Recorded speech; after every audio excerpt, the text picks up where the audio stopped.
ಬೇಕಾದ್ರೆ 3 ಕುಂಟೆ ನನ್ನ ಹೆಸರು ನಿಮ್ಮ ರಾಜ ಅಂತ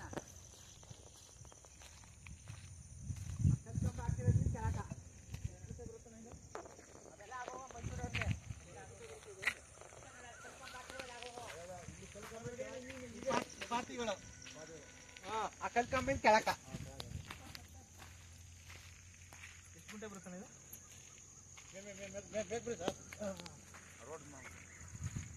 ಇವ್ರು 4 ಪಾತಿ 8 ಪಾತಿ 90 ಕುಂಟ 1 ಕುಂಟ ಕಮ್ಮಿ ಒಂದು 20 ಕುಂಟ ಅದು 3 ಕುಂಟ ಅದು ರೋಡ್ ಬಿಟ್ಟಿದ್ದೀನಿ ಏನ ಅದೇನೇ ಅದು ರೋಡ್ಗೆ ರಿಜಿಸ್ಟ್ರಿಡ್ ಅದು ರೋಡ್ ನನ್ನ ಹೆಸರು ನೀವು ಜಾಗ ರೋಡ್ ಬೇಕಲ್ಲ ಈ ಬಸ್ತರ್ ರೋಡ್ ಅದೇ ನೀವು ಈ ಜಮೀನು ರೋಡ್ ಆ ಕಡೆ ಈ ಕಡೆ ಜೇಬ್ ರೋಡ್ ಅದೇ ಮಾತಾಡ್ಬೇಕು ಅದೇ ಆಮೇಲೆ ಅದೊಂದು ಇದೊಂದು ಬರ್ತೀವಿ ರೋಡ್ ಬಿಟ್ಟಿದ್ರು ಅದಕ್ಕೆ ಜಗಳ ಐತೆ ರೋಡ್ ಬಿಟ್ಟಿದ್ದಾರೆ ನೀವು